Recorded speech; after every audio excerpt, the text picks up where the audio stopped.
using the arbor press, I could now push the other platters out. So at this point, I've got a way to push it out. This is basically my tool set.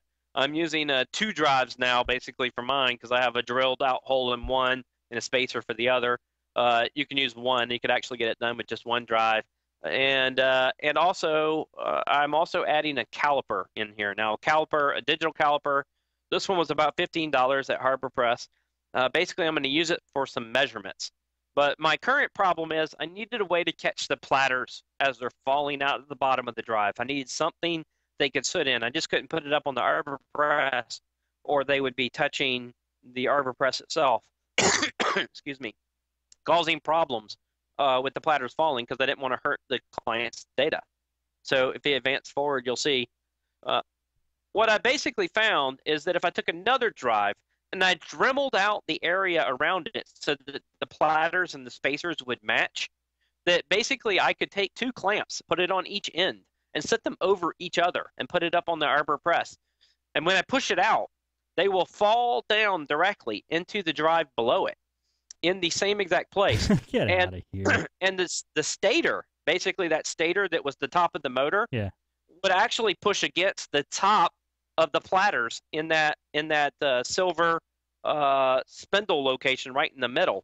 And it would keep the platters from touching anything. It would basically fall right down on top of the stator. And so if you hit the next button, you'll see that basically, see on the left-hand side, see where the hook now comes out from the spacer on the motor itself from the platters there? Yep. So it's in reverse because you can see where it used to be on the right. Right. See the one on the right? Right. So now this is upside down.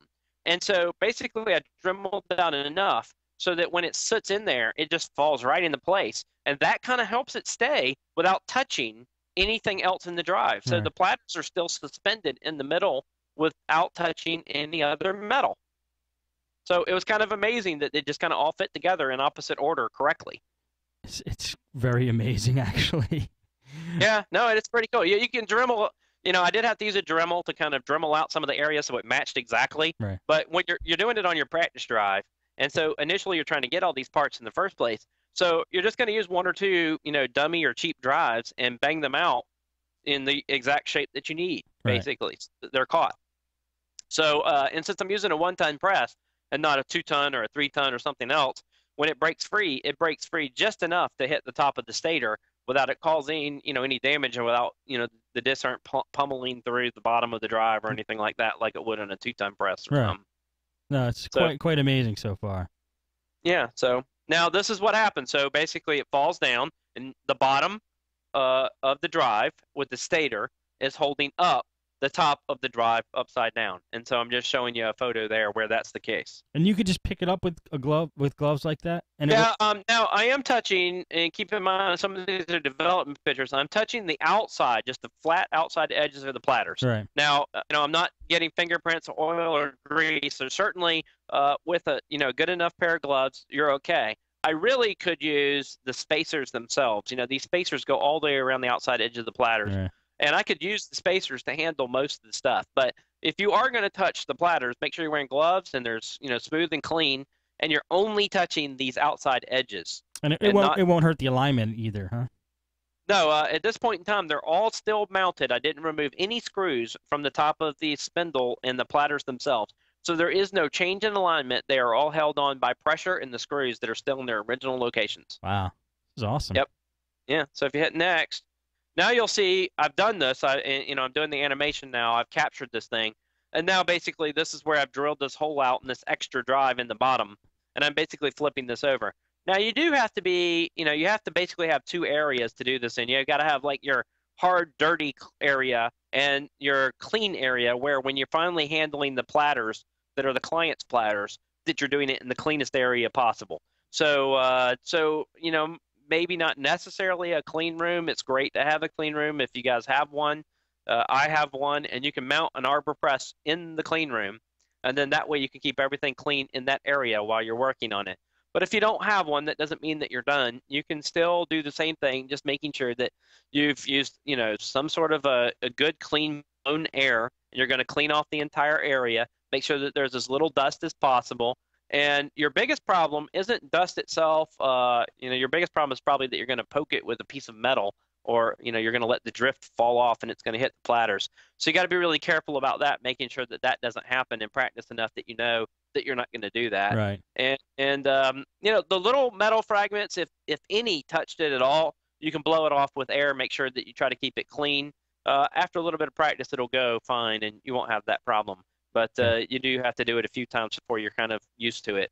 Okay. And then you hit next. So now I'm basically to the spot where I need to do this again. I'm going to do the exact same process again on a working drive, but not the client drive, so that I can remove the spindle motor. And I'm going to take it out, obviously not cutting off the post that's sticking out, because I need that for this drive. So this is now basically another good working drive that I'm going to remove that with. Now, once you've actually removed it and you've done that process twice, and so you've got a working motor, a working bearing, and you're going to replace it in the bottom of your client drive, you're going to need to take measurements. So this particular device is called a caliper, and I'm using a digital caliper. Now, a lot of people use the end, where it looks like two forks down at the end, and you're going to measure between things. I'm not going to do that. I'm measuring height. So on the bottom, you see that pin that's basically sticking out the bottom of the caliper? Yeah. That pin still gives you a reading and a measurement on the digital caliper on the top. And so I'm going to use that to actually do my measurements of depth. Now, the reason I'm going to do measurements is two reasons that I found mainly. One is none of the spindle bearings are exactly the same depth from drive to drive. When they're making them, they align them according to whatever the manufacturing process was for that particular drive. Okay. So they're at different heights. So if you hit next, you'll see what I mean. So this one, the bearings themselves are almost flush with the bottom of the drive. Right. So I'm measuring this with that pin sticking out basically on the bottom to make sure, how far I am or how far off I am. Now in the next picture, you'll see this particular spindle bearing was a lot lower. Sure. So this one's further in. So on your client drive, on the one you're replacing, you need to get the spindle to be in the bearings to be in the exact same location. So you have to basically measure your client drive and write that stuff down. And then make sure that when you're putting it back together, you're going to use this arbor press to push the thing back in, and you're going to jiggle it back into place from the top and the bottom again. But you need to get it at the same height. I have found that you can be off by 0.3, basically 0.3 of a millimeter. That's how far you have to be off. So you have to be really close to accurate. 0.3 of a millimeter is where you want to be. If you're varying by much more, because if it, you can vary a little bit, but that's typically what I'm shooting for, is 0.3 of a millimeter for this to be right. And then the heads will realign and the platters will realign. Everything will be fine. You don't have to re-epoxy anything, do you? I do sometimes. You don't really have to do it to actually get the data off, but it's a good idea to epoxy it. Basically, if you have one that's loose and doesn't fit exactly right, I'll show you in a minute. It's on another slide. But okay. Now, this particular time, I'm actually using the caliper. I've decided to start measuring the heads themselves. If you hit the next slide, you'll see. Basically, what I'm doing now is before, obviously this talk is primarily about the bearings themselves. Mm-hmm. I've given plenty of other talks that were about head replacements and replacing the heads themselves. Right. Well, what I'm doing here though is I'm improving the process of removing the heads and putting them back on. I have two dashes, two dashes look like negative signs in red on this arm right here. Yes. So what I've done is right at the point where I've backed it off of the edge of the platter, I've lined up my caliper and I took a measurement and I wrote it down on the first line, and then I took one a little bit further down on the second line, and I note where I put the caliper and how far down it was that I pointed. This way it's level. And then this way when I put the head assembly back in after replacing the platters, that I can re-put it back into the exact same location that it was in. And as long as I put the platters and the height of the spindle motor, the spindle bearings, back in at the exact same height, then they will measure out. So I need to keep these aligned and those aligned in order for the whole thing to go back together correctly. Jeez. Yeah. So so now I'm actually going through the process, break it out again. You can hit the next slide. Now I'm using these clamps. It is very important that if you're going to use the second drive as your base drive on the bottom, that you level things off, that you actually get a level and level them off, and that you clamp them together on both sides so that the two drives don't slide. If they slide, you stand a chance of doing damage to the drive. And they have to be in the exact same position, exactly on top of each other. Yes, otherwise the spacers and the stuff won't fall through correctly, right? So that's what I'm doing. I'm basically lining them up, and I did start using a clamp on the other end from end to end. So I've got one more clamp now that I normally use from end to end to keep them aligned. I see.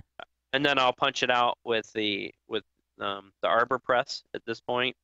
Now this is the client drive. This is where it now has fallen in upside down, and I'm actually showing I'm removing the top drive. Now the top drive is going to be what I'm going to put back together because the top drive is the actual client's original components, taking the measurement.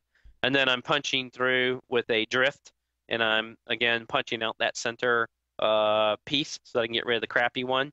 And this is basically the arbor press or a mask of the arbor press that I'm using. Again, like a $45 arbor press. Now this picture is a little bit weird because you're actually seeing the reflection of the bottom of the arbor press back up in the arbor press. So the platters are actually still there. The whole ring is still there. I'm putting the center bearings back into the center of a platter. And I'm basically trying not to put too much pressure on it. I'm putting just enough to push it down a little bit so I can take the measurement. I need to take this is a very deceiving shot because it's a mirror. The platters are basically being okay. I see it. Right, it's a mirror and it's reflecting back from the other side. So where you see the center and there's a line, that's actually now where the mirror starts and then begins to shoot up. All right, so I cut you off. Sorry. That's okay. So basically, I'm slowly pushing the spindle bearings back into the cap, and I need to get them the same height too. You actually have to take the measurement from the top of the platters themselves also on how high up the pin is that's sticking through the top of the cap. Usually it's pretty flush, but it's not always flush. But, keep in mind when you're putting this back in, you're going to be pressing it back in with the arbor press. You need to make sure that those measurements are the same. So you're going to have to keep turning it over until you wiggle it back into the exact same height that it was supposed to be. That's crazy. Yep. Okay. And then this is just the long shot from the side. So you can actually see that that's what I'm doing. I'm actually pressing it back in that particular location.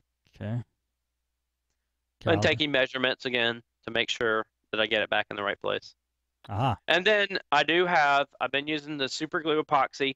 This epoxy sets pretty quick, and it's been powerful enough that that I could break it out again with using the arbor press and its component, but this is strong enough to keep it in place so that it spins and doesn't cause the motor to spin or move on its own. You put the epoxy in after you put the pin in. You can put the epoxy in at the same time. You basically can put one drip on the inside ring, and as soon as you do, as soon as you're putting it back in, it's going to start to set. So you have to be careful to go ahead and get your alignment right. Or I've been doing it okay on the bottom after it's done, basically filling the entire crevice and trying to hold the epoxy there. It's okay. It's not as perfect as it would be if there was a drop on the inside when I squeezed it in, but it's not as hard to manipulate back into place. I see. So that was pretty much it. That was pretty much the overview of my development process. I'll smooth things out, and I'll have a little bit better documentation and grooves and stuff cut out maybe. I mean, there's always a chance maybe I'll mill some parts or something and sell something cheap or whatever. But basically, for $100 and stuff that you can find at your local store, you could get this job done. And so data recovery companies could do this without too much effort. It's certainly, maybe if you want to go buy a more expensive tool or you want to spend $6,000 on one little tool to do this process, then that's always an option too. Well, if it's between doing that and $6,000, yeah, do your method. But that's hardcore. I mean, I'm gonna definitely, guys who are listening to this anyway, I'm gonna put this video up on the site. So just go to thepodnuts.com and go to the actual page. I'll have this whole video up if you want to watch the animations and the slides along with Scott saying it. And also, you could go to myharddrivedied.com, which is Scott's site, and it's under presentations. These slides will be under presentations. Okay. I have not added them yet. They will be any day now. So by the time you go there, they're going to show up under recent content and talks under the presentation tab. Yeah. So if anybody's listening, don't worry about not following along if you didn't have video, because I'll have either have it up on my site, but if you want more high res, you know, when Scott gets his up, you can watch him in better res. But at least I'll have my video up for whatever